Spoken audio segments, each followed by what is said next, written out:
Welcome, everybody, to the ACMP Southern California webinar, Change Success, Driving Outcomes That Matter. And my name is Anka Pruszyńska-Garcia. I'm the president of ACMP SoCal, and I'm just thrilled and honored to have you all here and to be able to offer this exclusive opportunity. Michelle Yanahan from ChangeFit 360 is joining us to share her expertise. Michelle is fantastic. She's been doing webinars and trainings and consulting for change management and has proven expertise in executing programs to enhance and grow organizational change management, business competency. Michelle has done similar webinars for over 1,000 attendees. So we have 18 right now, more joining. We have about 50 people signed up, so I feel very special that Michelle is doing this for us, and I'm sure that everybody will have a chance to ask questions and really walk away with some solid takeaways, tools, and knowledge. A little bit of housekeeping before I turn it over to Michelle. We welcome ACMP Southern California members here, as well as a few of the new ACMP Mexico chapter members. So welcome, thank you for joining us. We're looking forward to learning with you and helping the newest chapter, one of the newest chapters, grow, so welcome. All of you who signed up will receive a link to the recording of this webinar, as well as copy of the slides and tools that Michelle will be sharing. So that definitely will come to you within the next couple of days. And you will be on our ACMP Southern California mailing list. Our upcoming newsletter will give you information about our upcoming events. And I want to give you a heads up, there is a really cool game for ACMP members coming up shortly that will be connected to the conference, but our chapter will be featured. So be on the lookout for the game that's coming up soon. And housekeeping for today's webinar, everybody is muted, and just for the quality of sound, I would appreciate if you would stay muted so that we don't have background noises. At the end of the session, we will have time for questions, so you will be able to unmute myself or use the chat and let me know. I can help you with that. So without further ado, over to Michelle. Thank you, Michelle. Thank you, Anka. I'm thrilled to be here, everyone, and good morning for you guys. It's around 11:30 there. I'm in Chicago, so if you think I have an accent, I probably do. And I'm thrilled to be here with you guys today. And thank you, Anka, for the great introduction. And it certainly sounds like your chapter's got some awesome events coming up, and I love the idea of a game. So that being said, a little bit about me and this particular topic. So next slide, please. As Anka said, you know, I've done a lot of work with ACMP. I'm on the conference circuit with them. I was on the board of ACMP Midwest here in the Chicago area for a couple of years. So ACMP is certainly near and dear to my heart. And you can see here some of the connection points to ACMP and some other things relative to change management. So as Anka said, I'm really passionate about change, and I spent, you know, the better part of my career in corporate America, last 10 years or so, specifically around change management and operational transformation, with effort really on coaching and mentoring people, and focus area on metrics. And so we're going to talk about both of those within the context of today. About 2 years ago, I started my own organization, ChangeFit 360, with really a focus on driving behavior change, and really specifically around how do we mature the practice so that we are tools and templates are great, and process is I consider somewhat table stakes, but how do we really mature our change management practices and really show that we're creating a strategic business advantage in the organizations we work with? And that's where the metrics piece comes into play. And so I started my organization because I didn't really see out in the market, in terms of training and coaching, this kind of behavior-based aspect. So that's sort of the background of why I started that. And people often ask, well, what does the name mean? And so I'll tell you guys a quick story on that. I don't know if anybody on the phone is an exercise person or a CrossFitter. I am not.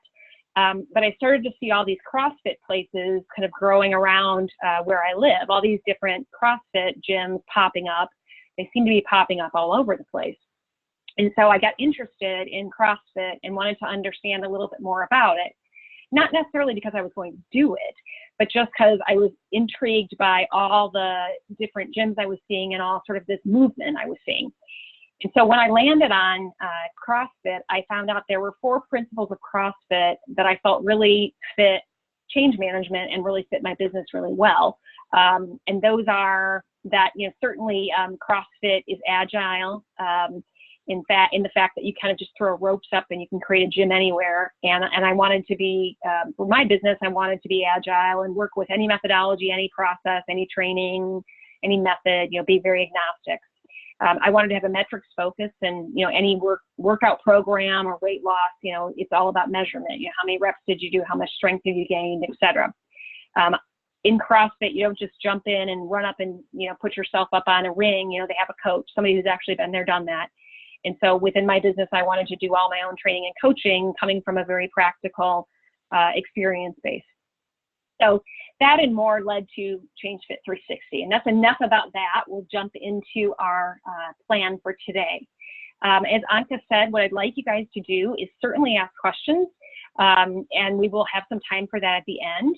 But also, I want to open up, please use the chat. Anka's going to help me manage and monitor that. And so I don't necessarily want you guys to wait for an hour to go by and not get your question out there, because if you're like me, you'll forget and be on sort of the next thought. So please leverage that.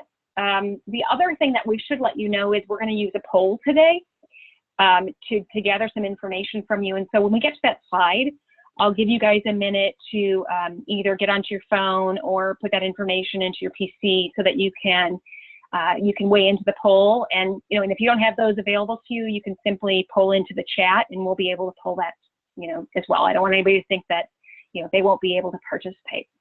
So that's great. So with that being said, Anka, if you would mind going to the next slide, that would be perfect. Okay, so how are we going to talk about, what are we looking to do for the next hour or so? What I want to do, first of all, is talk about project success and how we typically define project success. And I want to put that definition kind of on its side or on its head. And for a room full of change professionals, this probably will be, yes, we get it, but how do we present change as really a strategic business advantage around project success? How do we put it in the same conversation that we would put other measures of project success? So how do we talk about change as more of a strategic business advantage? So again, I'm going to put the definition a little bit on its side, and we'll blow that out. We're going to talk about 3 critical concepts for planning kind of project/change success. We'll specifically talk about the impact of change, and I'll share a tool that Anka is going to help me walk through with you guys that'll allow you to quantitatively determine the impact of one change and also the portfolio of change. And we'll talk about why that's important. And secondly, we'll talk about behavior. Again, my practice is very behavior oriented, so I want to add a little flavor into what do I mean by behavior? What are some things we could do in a change project to kind of light touch into behavior, and why would we care about that? And finally, we're going to talk about the process of sustainment. And again, we're going to use the tool and some quantitative measures to talk about how do we really measure how long it takes to sustain something, and how do we see that amongst our portfolio of change projects, and what does that mean to what we're doing. And again, you'll walk away with the deck, as Anka said, and I'm going to share not only the tool we're going to see and kind of work through today, which is a project view tool. I'm going to share a portfolio view tool with you guys that'll allow you to do exactly what we're doing in the project across your host of change projects, and be able to see a portfolio view of both impact and sustainment. So you'll be walking away with both of those. And I think that's critically important. It's great to sit on a webinar and listen to things, but you know, if you're like me, you want to walk away with some practical tools and a connection point that you can actually use and lean into if you need further information. So I will be here for you guys for that. Okay. Final thought here before we move into the next slide is, and I said it already, I want you guys to engage. Really, I think the value of these sessions, even if we're not talking back and forth, is that you're chatting, you're applying into the poll, and when we do the Q&A, you bring up any questions that you might have. I find the rich dialogue is really what makes the value out of these presentations, and frankly, I get sometimes tired of hearing myself talk. So it's nice to have that engagement, even if it is on a webinar. So there's multiple ways we can do that. All right. Well, thank you, Anka. Let's move to the next slide. I think it's important, especially when I'm talking with ACMP, to say how things fit into the change standard. I don't know how many people on the phone have seen a change standard and or have their CCMP or are prepping for it. I do. I was one of the first 500, and certainly within my business, I support that certification. But just from a basic perspective, I think it's important to level set kind of where does what we're talking about today fit. Again, it's my attempt to make it a lot more practical. So this fits within 4 of the 5 pieces of the standard. Evaluating impact, certainly we're going to be looking at change impact, and I talked about a tool there. Strategy, plan, and executing the plan. When we talk about behavior and also sustainment, we're talking about planning for execution as well as executing and seeing what those measures and metrics are telling us. So 4 out of the 5 things get covered off in the standard today. And again, I think that's just good to level set. Thank you, Anka. On to the next. Okay, so I want to open up the discussion to you guys. Next slide, Pete, please. On how do we define project success? How does your organization define the success of a project? And a project in this context could be an IT or a tech project. It could be a process project. It could be a culture project. It could be an HR project. It could be an agile project. The list goes on and on and on. So how does your organization typically define project success? And I want you guys, again, to kind of weigh into the chat room, and maybe we'll get a few things in the chat room, and then Anka can read off to me some of those things before we jump into the next. I'm sorry. That's okay. Not a problem. So while we're doing that, oh, okay, not a problem. It's change, guys. We're agile around here.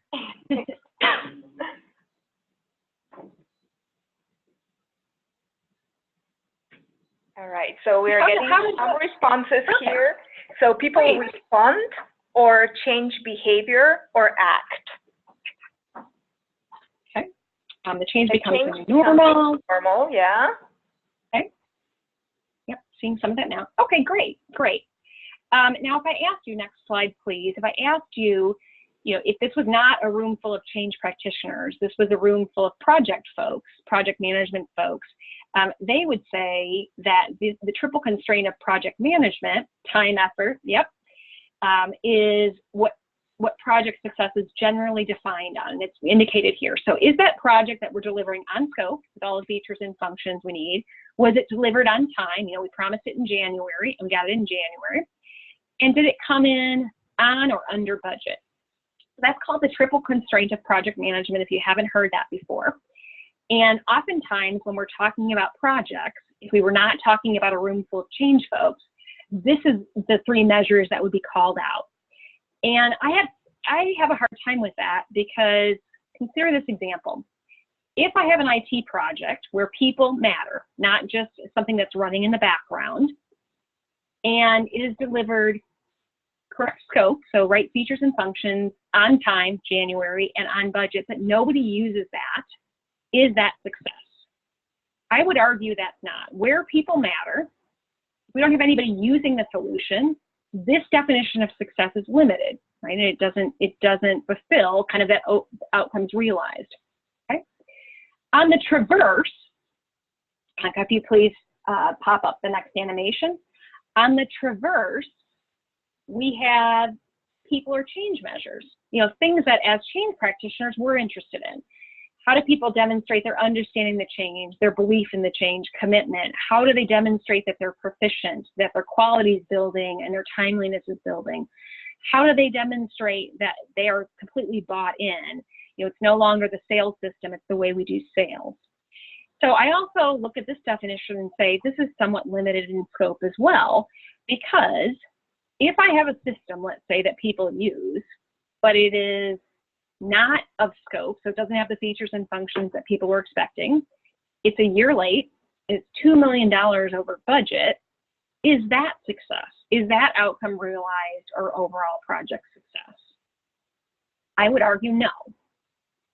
I would argue where people matter, and again, the only kind of change or project that I can think about where people don't really matter is things that automatically happen, kind of under the covers of a system, an upgrade or something that doesn't, there's no people component needed to trigger it off.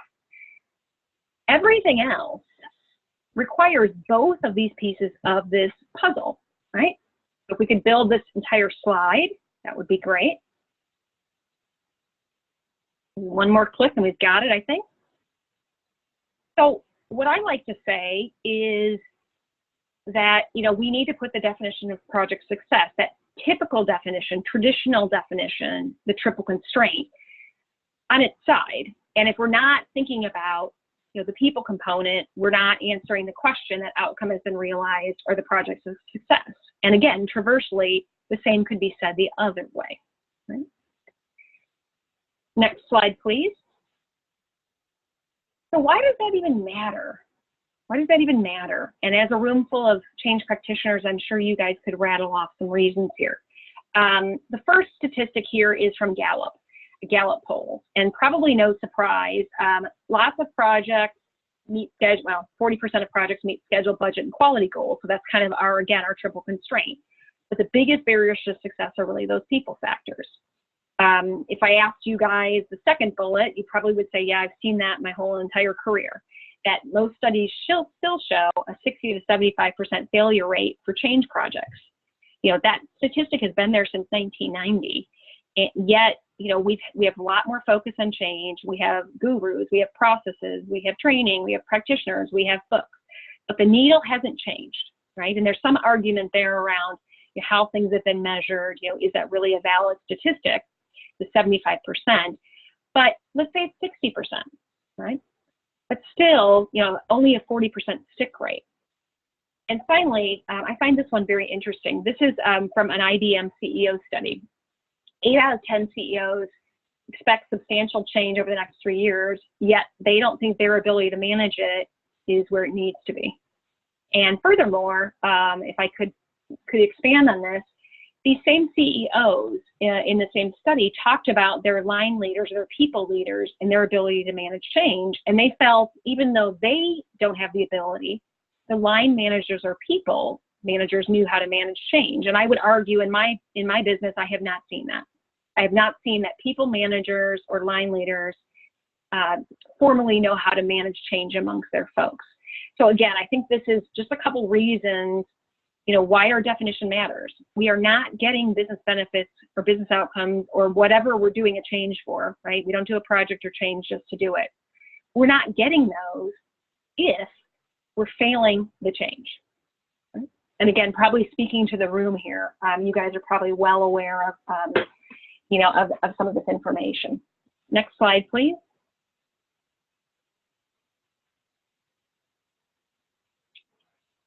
Before we go into this, and that's fine, the other thing I want to say, just kind of off the back of that last slide, is oftentimes when I'm talking about this with groups, I talk about the ability to build change resilience amongst an organization, and how if organizations don't build that change resiliency and agility, and that means getting better at change, sticking transformative change, that my fear or thought is that those organizations have a higher potential of becoming extinct. And if you think about it, whoever thought that Toys R Us was going to go out, or Blockbuster, those companies, and I'll use innovation and change kind of in the same sentence here, were not able to innovate. did not build sort of that innovation culture, the ability to change at the top down, and weren't able to jump on the curve of innovation and move with the times, and so now they're essentially extinct. So I am concerned that if we don't build some of these capabilities within our organizations, our organizations no longer thrive and are vital. And the other thing I think about is, as change professionals, if we're not able to show how our value really maps up to the business benefits or outcomes, I get nervous. I don't know about you guys. I think data is powerful, and I think we're still challenged to figure out how do we show to our organizations that the work we're doing is impacting the bottom line. And it's not just, we have change on a project because we think we need change, because that's what, organization 1 and 2 have, that we can really show the value against the business benefits or outcomes that we're driving. So again, just a couple other reasons sort of behind why that matters, to be very clear and succinct and be able really to show our value against those business benefits or outcomes that we're trying to drive. That being said, I want to focus this conversation on 3 pieces, as I mentioned earlier in our starting today. 3 pieces and/or success factors of managing change to sustainability. The first we'll be looking at is the impact of a change. And I'd like to ask, before we jump off this slide, for the group, maybe to weigh in on the change, or on the chat, on the change chat. How many people within their organization, do a formal exercise of evaluating the impact of a change very early on in project/change? I'm interested to know if evaluating impact is something that this group is familiar with. So I'll give you guys a second to chime in on the chat there. So just let me know if evaluating change impact of your project is something that you do. Great. I'm seeing we do a change impact inventory. That's awesome. Wait for 1 or 2 more and then we'll move on. Yes, impact assessments, great. Okay, so not a foreign concept. Excellent. Formal change impact analysis in one of our first steps. Great. Yep, great. Okay. So again, that's great. Well, this is Anka jumping in. I have a different question. Is there anybody who doesn't do it? I would want to see if there is an opposite. Great question. Thank you. And guys, whatever happens in Vegas stays in Vegas, so we're good. But it is recorded, so. So thank you, everybody, and thank you, Michelle. Okay, so impact is important, and again, we'll spend some time on that. And I think the impact of not only one project but a portfolio is important, and I think it's important to do it quantitatively, apples to apples. So we'll kind of talk that through. Secondly, we'll focus, as I said, on behavior and the behavior role in change and why that matters, and how you might be able, again, to light touch some behavior into what you're doing to better show your results. And finally, we will talk about process, and specifically, I'm going to talk about the process of adoption, proficiency, and sustainment, a model for that, and how do you actually measure that? Okay, so let's jump into impact. Next slide, please.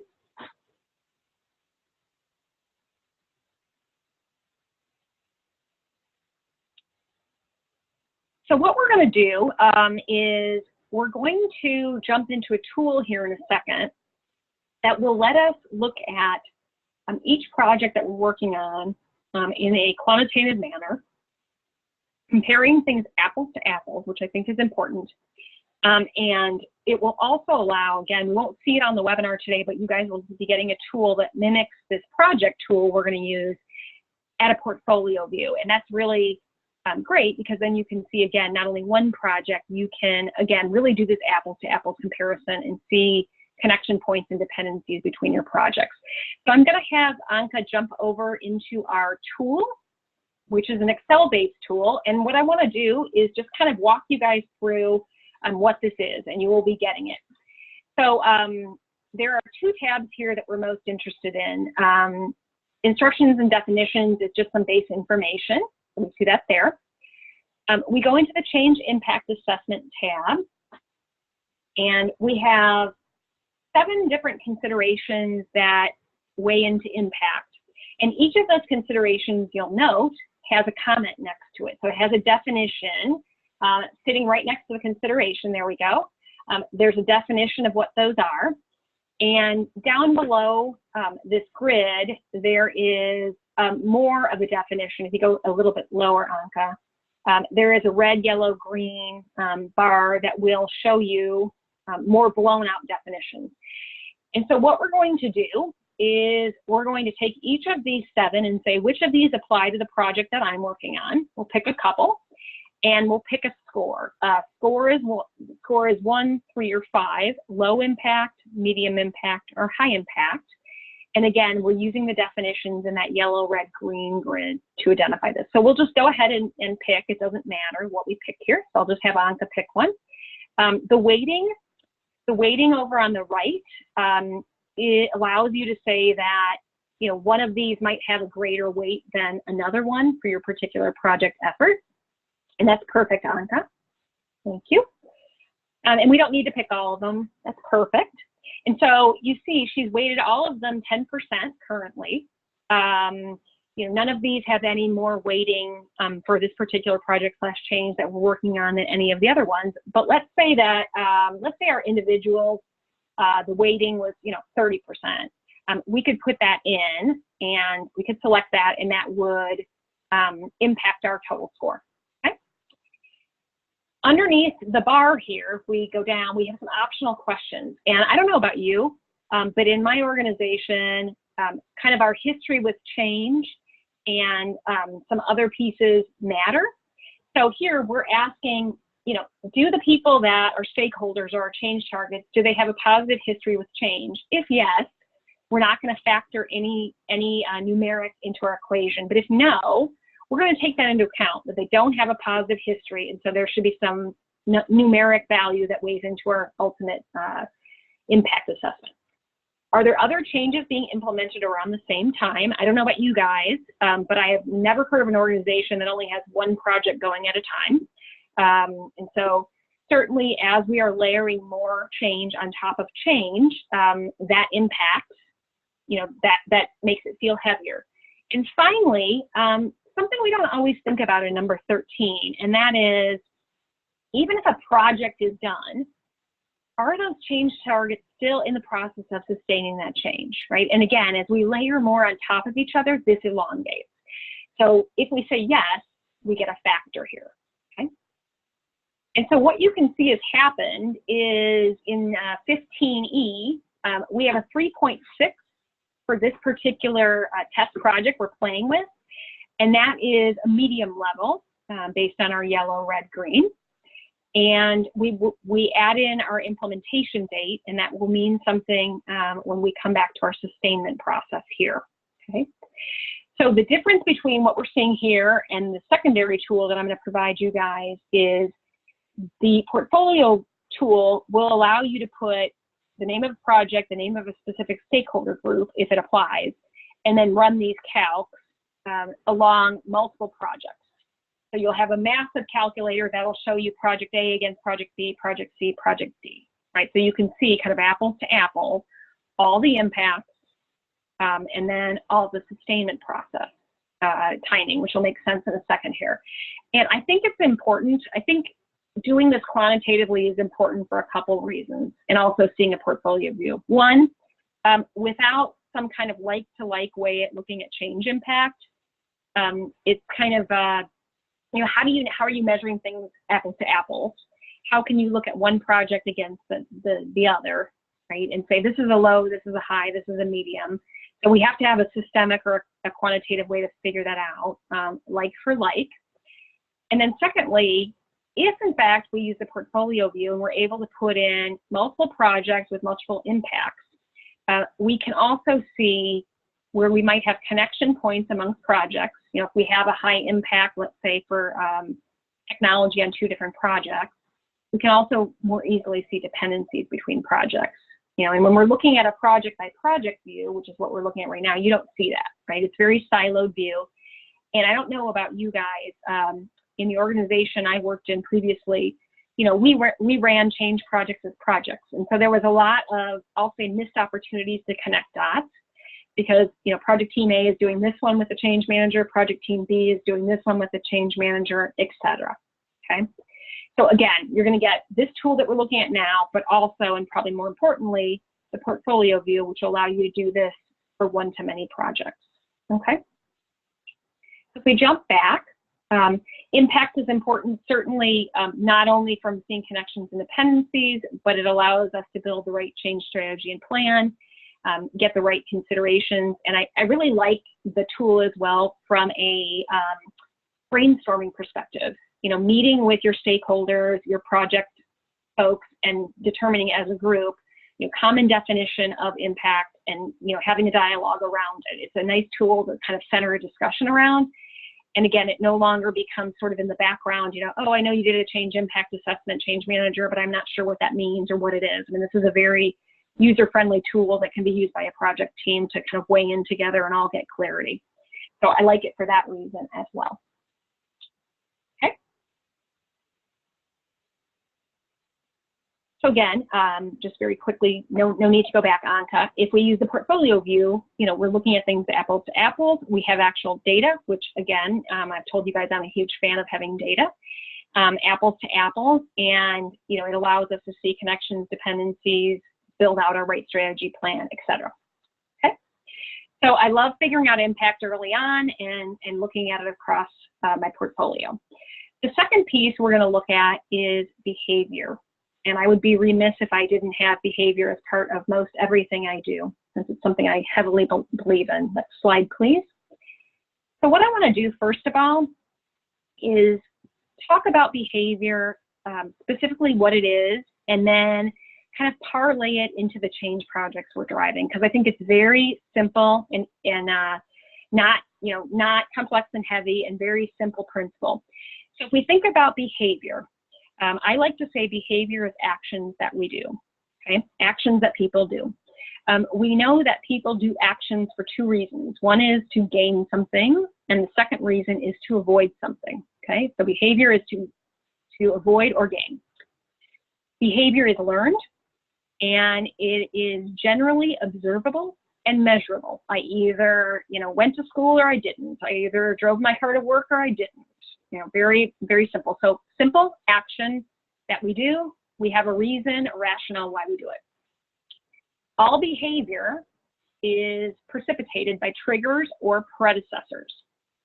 This box here, meaning that behavior just doesn't happen. Something precipitates that activity or action that we do, okay? And behavior is a cycle. So we have an action that precipitates what we do. We do an action, and then that action either continues based on reinforcement or positive consequences, or that action ceases based on negative reinforcement or negative consequences. If in fact behavior is reinforced, positive reinforcement, it will continue. The cycle generally will continue. And for us, driving change, the name of the game is, we want people to do X, Y, and Z for a particular project. How do we get them to continue to do it and sustain that behavior into business as usual, okay? So let's take this model and let's talk about predecessors and reinforcement, and then let me put it in a very specific project/change context. It'll make sense. So the triggers for behavior, some examples of those. Anka, if you could please build this slide. For our particular audience here are, we do communications, we do change readiness assessments, we might do training, we might be involved in procedure and process maps, job aids and guides. Maybe we're assisting or observing or listening to UAT and pilot if it's a system implementation, okay? So those are all examples of activities that we would do. Maybe you do some of these, maybe not all of them, as part of prepping our change for launch. And we're going to use behavior in this example as whatever behavior we need to do when that particular change launches, whether it's use a system, do a new process. So we're triggering that particular behavior with communications, readiness assessments, etc.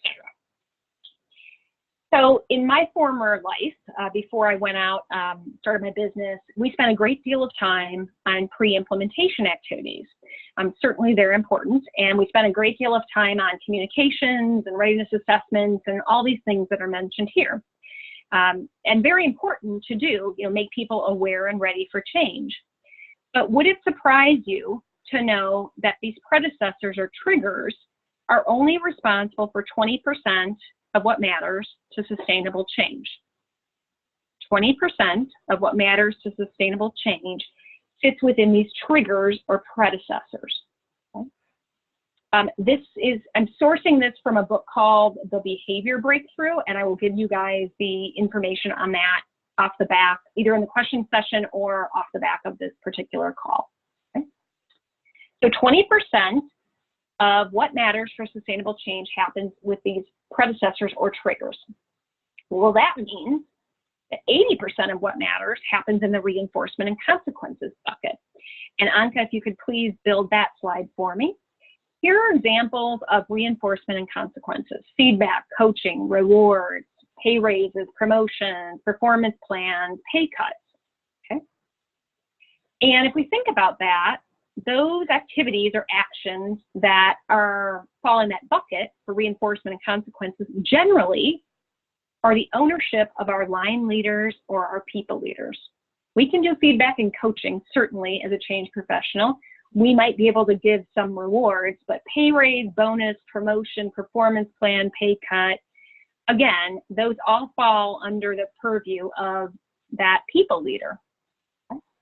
So what that's really saying is 80% of what matters for sustainable change is really dependent on activating our people leaders and line leaders to reinforce and consequent the right behaviors, whatever behaviors those are for the change we're driving in order to get those business benefits and ROI.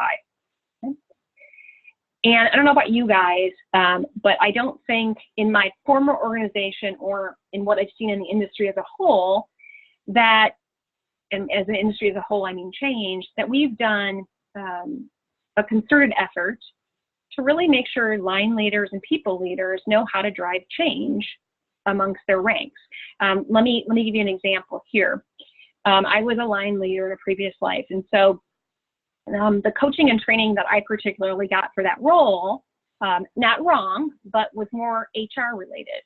How to work through the performance management system, how to performance rate, how to coach employee.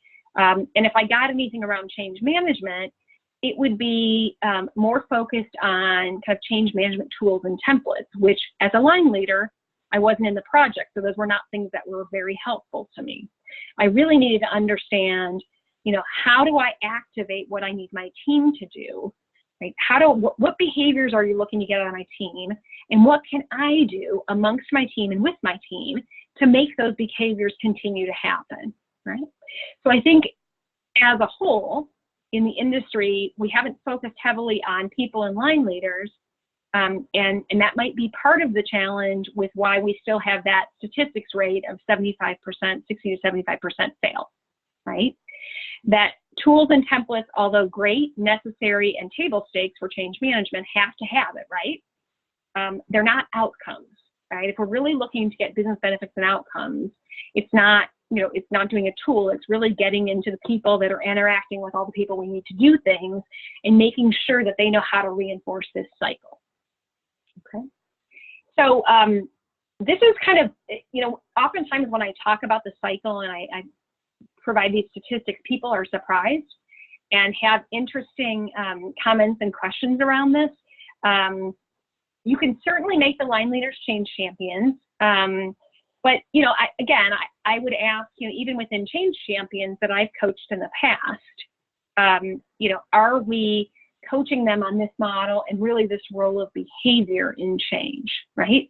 And let me back up a little bit on that. Every project you're driving, every change you're driving, again, you're doing a project / change for a reason, right? We're not just doing change or a project because we want to. There's an end goal, right? We are trying to achieve efficiencies, reduce costs, whatever that specific business benefit or outcome you're looking for, okay? And with this model, really what it's saying, and we'll look at this in a second here, is what are the 1 to 3 critical behaviors that we need people to do, and it could differ amongst change targets or stakeholder groups, that really drive to those business benefits or outcomes, and really focusing our change strategy, plan, metrics, coaching, everything against those behaviors. Because everything else, other than those behaviors that directly tie to those business benefits, are not really getting us the business benefits or why we're doing this project and change in the first place.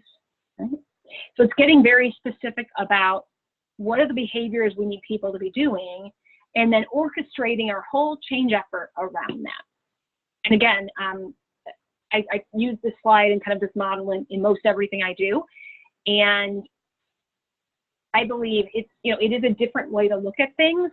And it certainly, can be used with traditional change management 100%. And I'll show you guys how in a second here. But it definitely puts things a little bit on their side, right? From what we traditionally do with change management as a process, right? Tools, templates, and kind of a very succinct process. So I want to pause there and see, because again, this usually opens up a lot of interesting questions and dialogue. So I want to see, I want to take a quick pause here and see what people are thinking about what I said. Does it resonate? Do you think that within your organization, the line leaders and people leaders are kind of where things sometimes tend to break apart? I know in my organization, we didn't always have, always didn't have like full access to those people. So that was also a challenge. So just interested to see how this is kind of resonating and or falling on you guys. So I'll give it a second here and see what people are saying in the chat.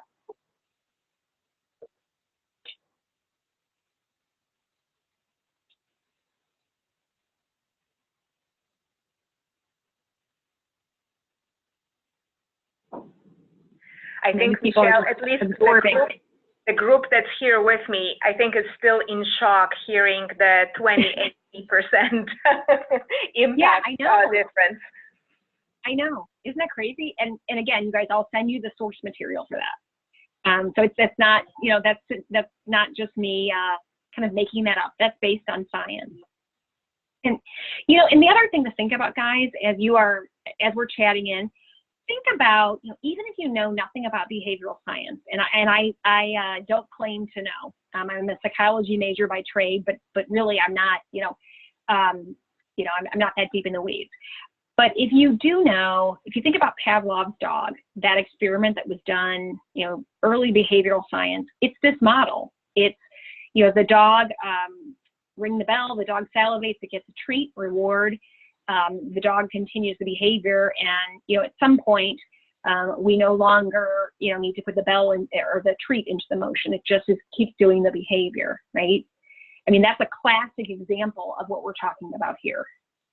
And in that example, the reward system, right, really drove that behavior. If you think about it, if the dog had not gotten that treat the first time around, right, or second time around, if there was no feedback loop kind of post what the dog did, would the dog have continued that behavior? I mean, that's a very simple, and most people can resonate with that example. That's exactly what we're talking about here. And again, it's not something that I've seen a lot of discussion on traditionally when we're talking about change. And Michelle, a question came in on the chat that, since line leaders are the engine of the org and usually have so much on their plate already, how do you not burden them with more? Can you respond to that? Yeah, well, I think that's kind of the sad state of organizations, unfortunately, that people leadership or line leadership is not seen as, it's kind of, at least in my organization, I think this is what this person's alluding to. It was seen as a secondary task or trait, and they were rewarded off of their performance goals, based on their production of other things. And so you're right. In that scenario, building more in is difficult. However, what I would say here is, what's the cost of not doing that? If we don't do that, if we don't figure out a way to work with our line leaders and people leaders on this model, we'll continue to fail at transforming change, right? At some percentage, right? If we know line leaders and people leaders are kind of the way in, and we do exactly what we're doing today, nothing really changes, right? And so what I'm suggesting is, you know, as a change professional, you can bring some of this information in as light touch, and I'll show you how before we get off the call here today. And so it doesn't become overburdensome for your line leaders. My guess is today, maybe you're sending out, you know, having people send emails to their teams, or, you know, you're having people do something with their teams generally. And so all I'm suggesting here is that we get them a lot more focused on the right behaviors and share, you know, kind of, here's the model we're trying to do, and just have them try it and act as coaches. And so it actually might be the same amount of work or less than you're doing today. You're just redirecting. Thank you. Michelle, thank you for that. And I think Giovanna on the chat summed it up. It's really about shifting the time and effort to more to the reinforcement part rather than the triggers part or an early communication. Absolutely. Absolutely. And, you know, it is interesting. So again, in my former life, I owned kind of our methodology and et cetera. And I was looking at our methodology, and I called it 80% front loaded. That we had, not unlike what I think I'm hearing from you guys, that we spent so much time and effort on, you know, pre-launch activities, making sure the communications were perfect, et cetera, et cetera. And then after the change, sure, we measured and did a couple other things, but we tended to tail off, right? So we were doing exactly what I think I'm hearing you guys say on the phone. And, you know, again, and then scratching our heads, well, I did everything. What's the missing link, right?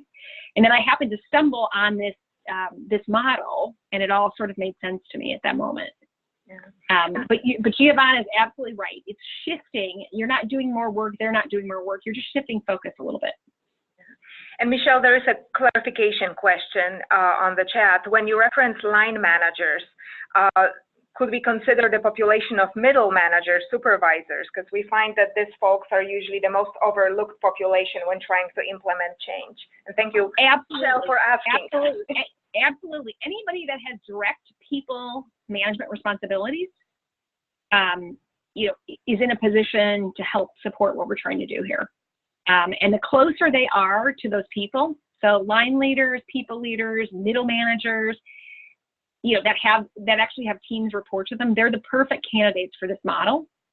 Because you're right, to whomever said it, they are the most neglected population, and yet statistics and science tell us they're the most needed population to make this work. Because think about it, if my middle manager, if I work for a middle manager, line manager, people manager, that manager, whatever is priority for that manager is priority for me, because that manager indirectly is paying my check, rating my performance, giving me a pay raise. So whatever's important to them becomes important to me, and vice versa. So if that line manager is not reinforcing the behavior, kind of, isn't talking about what the change is anymore, moved on to the next, how important is that for me as an individual to continue to do that behavior? Right? It's not, because my manager is not, not reinforcing, not consequenting, and not continually describing what we need to do to continue getting, to continue that behavior. So 100% what Giovanna said. All right, thank you guys. Lots of great chat on that one. Thank you. Next slide, please.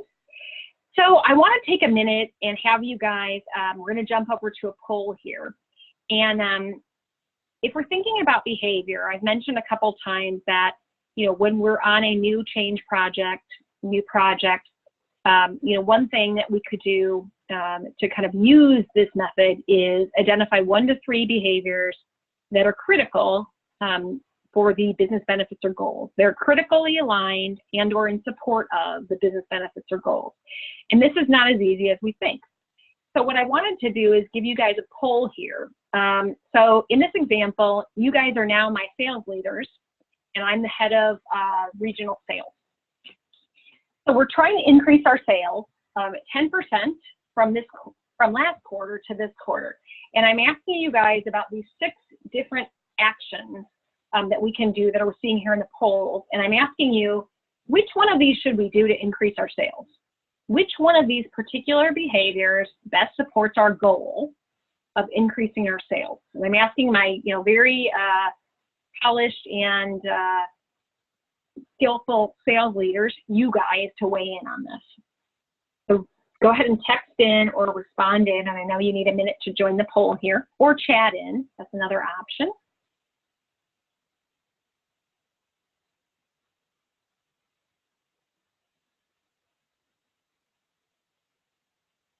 And so I'm just going to give you guys a few minutes there to connect. And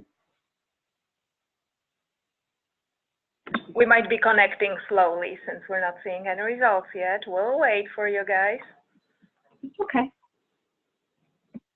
All right.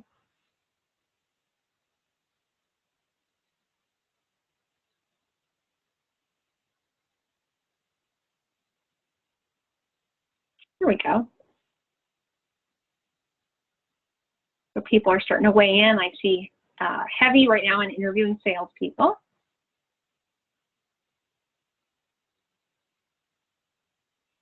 I'm just going to give you guys another minute or so.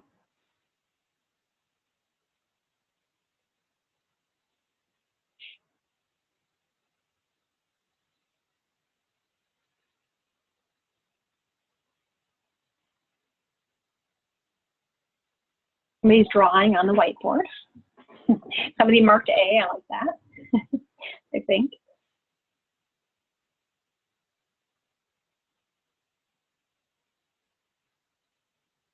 Right, so as people are weighing in, a couple things about this particular exercise, and then I'll show you which two I think are the ones that support the goal. So we're seeing, just from a start here, we're seeing differing opinions on, what the right answer, what the correct answers could be. The goal and the behaviors that we see here are vague on purpose. I'm doing this exercise with you guys to show you that identifying these behaviors is not always as easy as we might think. And some of these behaviors that we see in this example are supporting behaviors, but they don't directly align to that goal of increasing sales.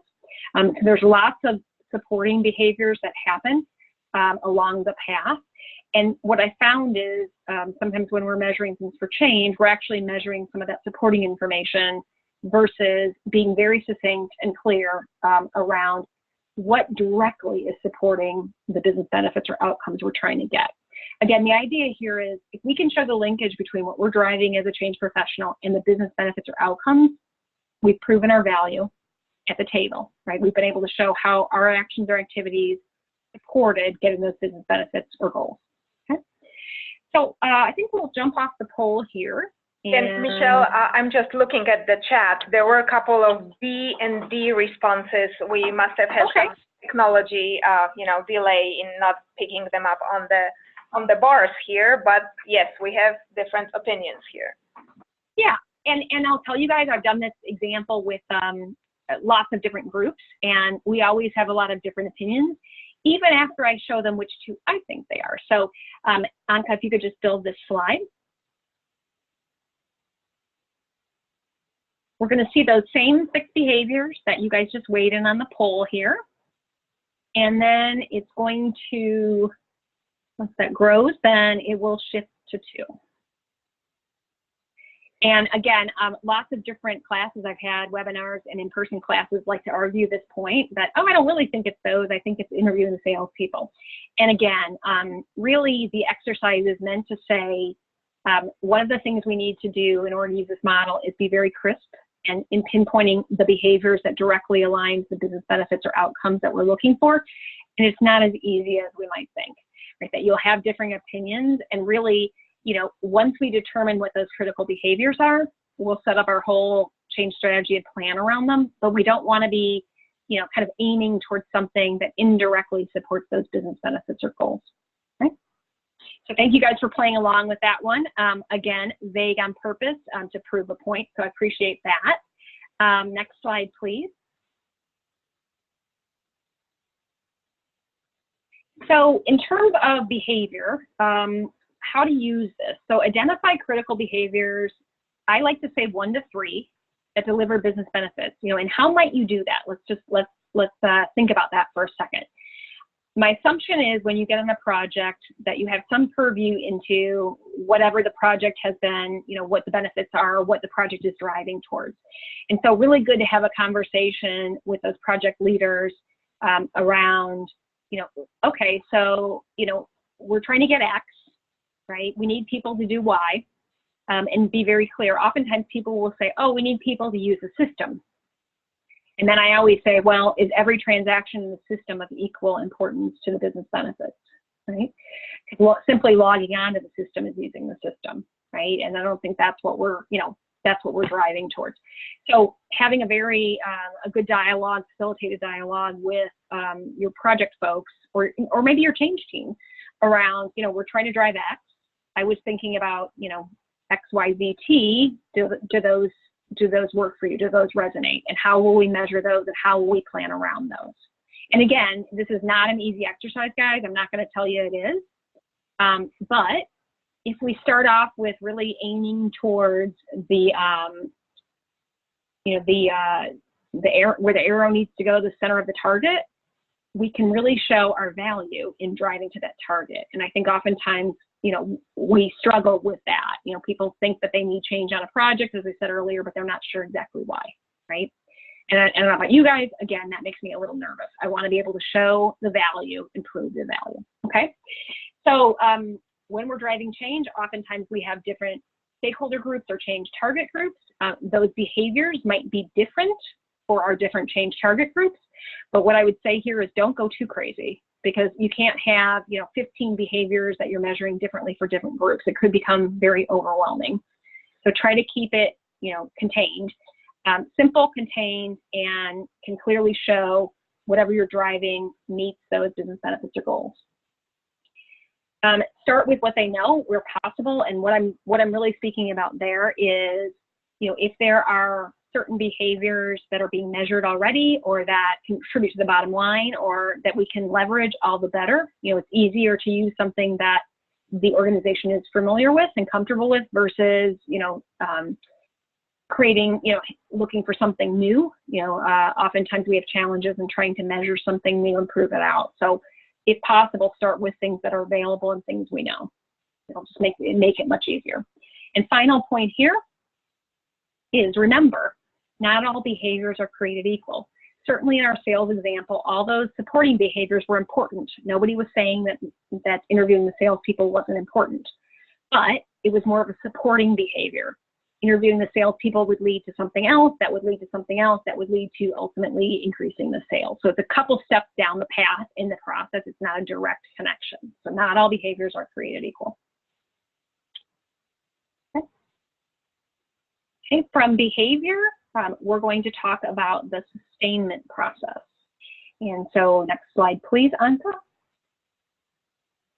I want to ask you guys a question. I'm going to lay out a model here of how I think about sustainment, and I will ask you guys if this is something that resonates with you, or do you measure and or plan along these same lines. So if I'm talking about adoption, I'm talking about the mere act of doing a behavior, using a system, trying a process. No belief, no commitment, no quality, no timeliness. I'm simply trying something. In our world, adoption for me is, I tried the new process that the change brought, or I tried the new system that this change is driving. So it's simply a doing behavior, okay? Proficiency is adoption, so doing that behavior, plus picking up quality, because anytime we do something new, our quality is not as good as after we've done it for a while. And timeliness, so we're picking up not only our quality, but our rate of speed. Again, adoption, just simply doing something. I expect the first time I do it, I'm doing it without 100% quality, and I'm probably a lot slower at doing something. As I become proficient, I pick up quality and timeliness. And finally, sustainment is all of those, plus, you know, I like to call it business as usual, the ultimate opt-in to whatever the change is. And really, my example there is, you know, it's no longer about, this is a new sales system, this is the way we do sales, right? So really, it's the way that we talk about things, position them, and it's just business as usual. It's habit, it's routine, It's nothing, you know, it's just become part of what we do. So that's how I define when I'm driving change and I'm looking to measure it, plan and measure it. This is how I lay it out. That there are 3 phases or stages that every change goes through, and really this is about how people adapt to change. And so I want to pause there and ask people, you know, does this model resonate with you? Is it, and/or is it in line with how you might measure the sustainment process? And I'll pause for some reaction there.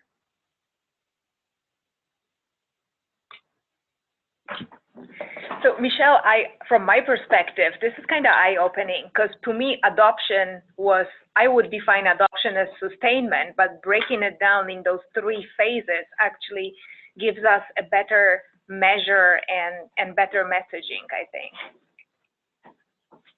Well, thank you, Anka. I'll give you the brainchild behind this in a second here, because I too, you know, going back a couple of years, we were doing kind of one measurement. We were looking at adoption as kind of sustainment, and, you know, okay, we measure post-launch and course correct, and we're done. And I'll tell you kind of how I fell on this, but I want to see if anybody else has anything else they want to add in here. I'll just give it a minute or two.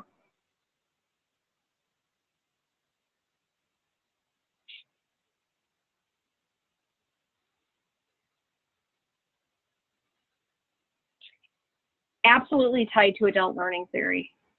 Absolutely. Yep. 100%. Yep.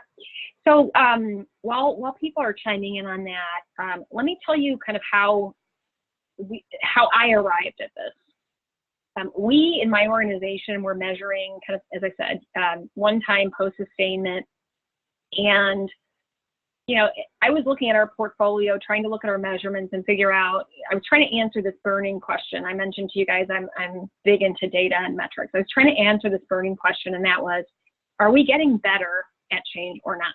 Right? How are we doing? Are we getting better? And so a couple things came to mind that I've talked about in this presentation today. One is we weren't measuring things apples to apples. So the story, you know, there was no story, because if you don't measure things apples to apples, how do you know if you're getting better or worse, or you don't know? That was one thing. The second thing that I realized was from our measurements that without being part of a project, I was looking at our portfolio and I couldn't see the alignment between the project benefits and what we were measuring, and that kind of fits in with that behavior piece that we just touched on. So to the kind of make the eye, you know, the novice, I couldn't clearly see why we were measuring what we were measuring and what we were doing to those business benefits or outcomes. And so how, if I couldn't see it and I was in the department, how could a project professional see it, right? And weren't they, you know, and that led to, well, yeah, I understand now why they're questioning kind of what we're measuring and how it relates. The third piece was what we were measuring, we had no opportunity to either kind of trend and or course correct along this path, meaning if we did measurement once, you have one data point, you make some changes, but you can't see, you know, beyond that, you really can't see, you know, how people really adapt to change, and you don't have the opportunity to look for within your data, you know, who's really doing great at this, who's, you know, that we can model after, you know, how do we trend and course correct along the path. And so we started measuring this way, and I will tell you that what we saw were a couple things. One is to get people to proficiency, you know, we had to have supportive managers and line leaders and middle managers. Back to that, the role had to be clear, their role had to be clear, and they had to have adequate support. Between proficiency and sustainment, the role of a line manager, line leader, middle manager was even more important for support. So we started to see, you know, kind of, again, along this path, some trends of things that we could do better. And we also then were able to see along the path kind of trends and course corrections, and also better see if another change came in that hit around the same time, you were better able to see the impact of that because you were measuring 3 points, not just one. Okay. So that's sort of the background story of where this idea came. And I started to think about, on day one when we implement a change, oftentimes our project professionals say, we want adoption day one. And really what they're saying is we want sustainment day one. And that's simply not feasible. If you think about anything you've done for the first time, new, you go through this process. You're not completely proficient and timely and got it down the first time you do it, right? So that's kind of the background story of where this came from. And what we decided to do with this was not only look at projects apples to apples across this kind of life cycle, I'll call it. We started to look at our data and say, okay, so based on the impact of our projects and these three phases that we want to do different measurement at, can we plot where we think different projects on a timeline, can we plot where we think different projects might be for these phases? Okay. And next slide, please.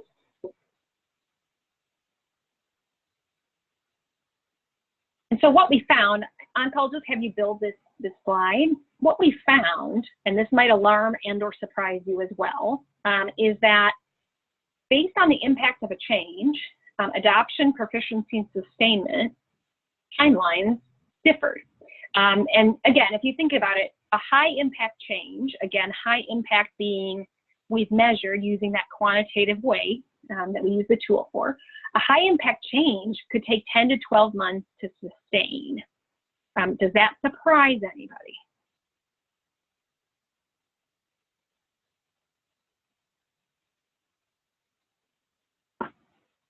I'll let you guys weigh into that. And let me kind of continue talking around that as you guys weigh in. So where that came from, we did two things. We scoured and looked for industry norms on how long does it take for change to sustain? And ProSci had some statistic around this that we leveraged, but then we also looked at our own data and tried to back in and say, okay, well, ProSci is saying this, but we also have this set of data. What is it telling us? Okay. And so with that, we said, okay, we're going to go out the door with this model using these months post-implementation. And as we build more data, we'll understand better if this is valid or it needs to go out or it needs to go back.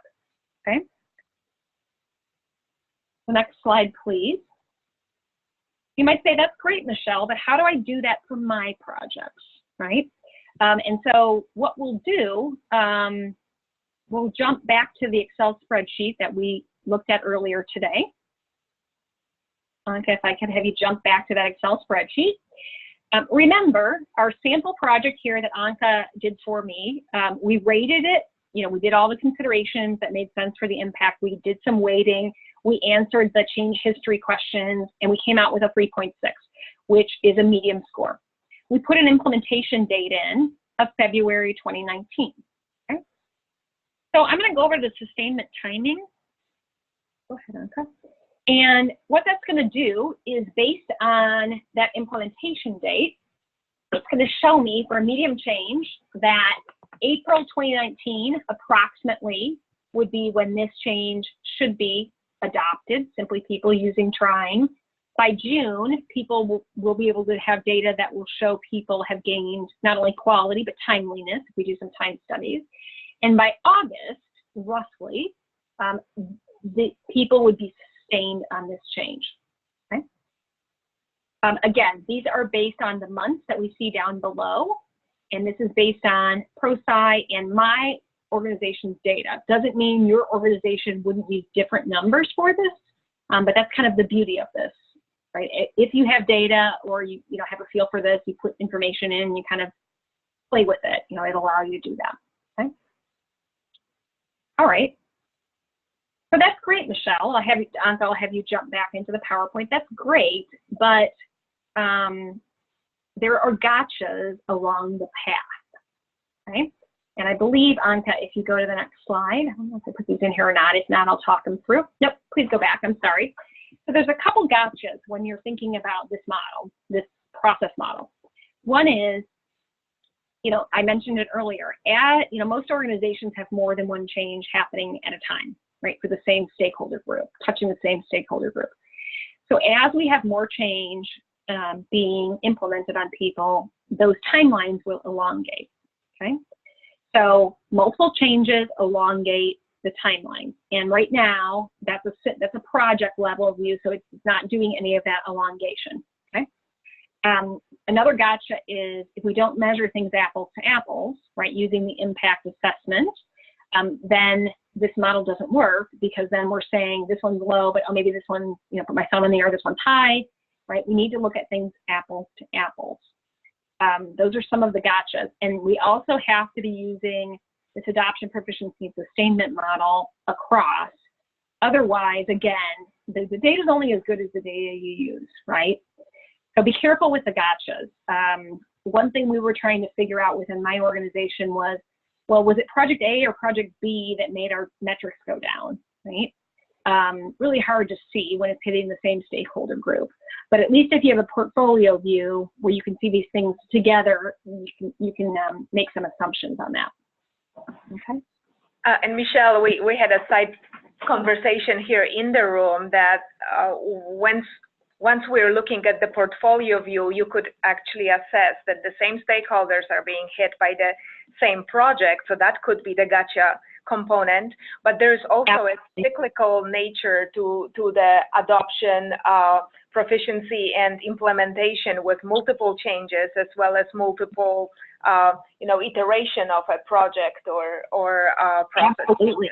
Yeah, absolutely. This tool won't solve your world, guys. I'm not trying to tell you that, but I think it's a way to quantitatively look at things, to start thinking about things apples to apples, and also you know, have a data set. If you don't have data today, right, kind of build a common data set so that you can make decisions, better decisions, and answer those, you know, those tickling questions that I mentioned earlier. Are we getting better at change?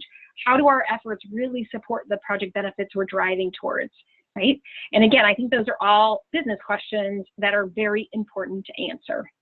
And certainly project professionals and your stakeholders are looking for that as well.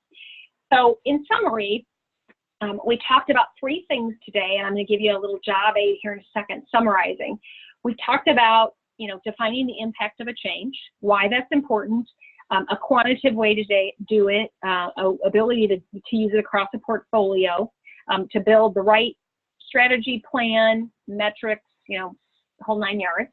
We talked about behavior and being very succinct about identifying and pinpointing critical behaviors, and that whole model of the 80-20 model, and being very clear around the behavior that will help us build out our strategy and plan and get our line leaders coaching in the right direction so we can better sustain.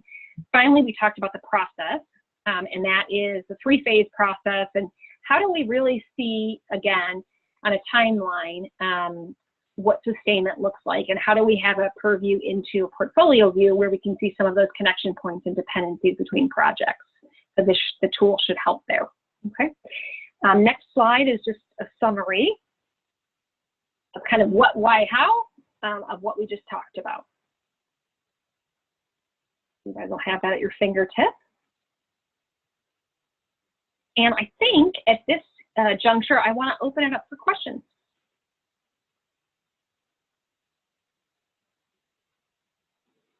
So please chat in your question, or if somebody would like to be unmuted, please raise your hand and I can unmute you if you have a long question that's too long to be typed. And Anja, how are we doing on time? I should ask you that.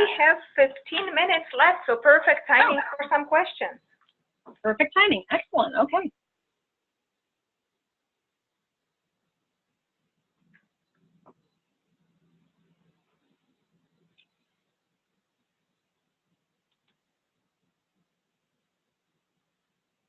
So as we're waiting for folks to type in questions or you know, raise their hands to ask questions in person, Michelle, what would you find the most beneficial to convince your leadership to actually use this model, use that portfolio management tool? Yeah. So again, I think that data is power. And I think you know, oftentimes, I don't know about you guys, I used to hear, you know, okay, so I was charged actually in my organization, create a dashboard that shows the value of change management. I mean, that was the question, right? And that's where a lot of this came from. So again, I think the dialogue is, by using some of these tools, we're going to be able to give you more quantitative support, you know, for the efforts, the resources on the projects. We're actually going to be able to prove out our value. I wouldn't say it that way, but that's essentially underneath this is that, right? Is that, you know, and again, in your organization, perhaps that is not a question or concern. It was in mine. And then we went through a series of downsizing post that. So our leader had charged us very early on to build a dashboard to kind of show the value. And that's where I learned that even though we were measuring things, that we didn't really have the answers. And that's where it precipitated a lot of this. So again, I think Anka, to answer your question more simply, I think this is really about proving out the value of change management. Excellent, thank you. We had a comment, somebody had to jump off already, but they really appreciated it. So thank you, Michelle, for that. Sure, absolutely. What other questions can I help answer, guys? I know there's a lot of information here, and you know, oftentimes, you know, if you're seeing this for the first time, it's kind of maybe putting some things that you do every day on its head, and you got to let it absorb a little bit. So I understand. Mm-hmm. So do you see there's a question, Michelle? Yeah. Have you, in your experience, have you observed, I'm sorry, a constant state of adoption? Is that the question? Have you observed a constant behavior for the adoption stage? I guess, how do you tell, right, between adoption? Yeah, I mean, again, my definition of adoption is they're simply doing whatever it is we wanted them to do. So they're simply using a system or doing a process or not using something we told them not to, or, you know, it varies depending on whatever the project is. But they're not necessarily efficient or fast at it. It could be slower than the old process, right? And there is a risk that they'll slip back to old habits, right? That would be adoption. Correct. Does that answer your question, Giovanna? Thank you. Thank you. Smiley face. Yay, we like smiley face.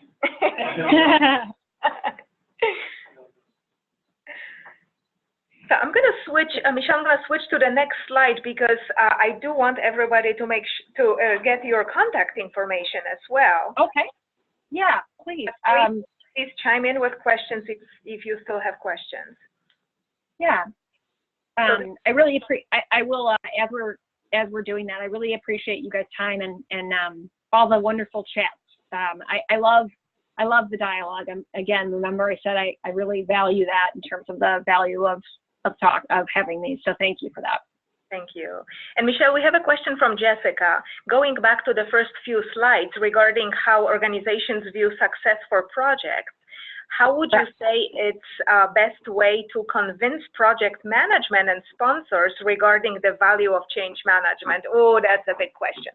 Yeah. Well, I really like, and I didn't use this slide in here, but I have a different slide that maybe I'll give you guys or some dialogue. I like to talk about the goals of change management being very directive towards project benefits and goals. So I'll send it to you guys. I kind of boil back change management into two goals that support business benefits and outcomes. And that is, you know, if we can show that we've reduced the amount of people disruption from current state to future state, and if we can show that we've minimized or shortened the time it takes to get from current to future state, in support of the business benefits or goals, everything for me is in support of the business benefits or goals, then we've done what we need to do. And I think when you put change management in that context, and I'll send you guys that definition, I put it in a very project-focused definition, because that seems to resonate with project folk and, you know, and leader level that aren't, you know, kind of in the weeds of change. I'll make sure you guys get that. And you know, it's interesting, that slide where I have the equation, the two parts, the project, the triple constraint, and the people success measures. That's something I actually used to use in corporate America, right? To kind of, and that same exercise that I had you guys go through with me, that, you know, around if nobody uses it, is it success, right? And that most people can resonate with that example as well. But I'll send you guys the goal statement, because I think that's kind of front and center and very succinct and easy to use.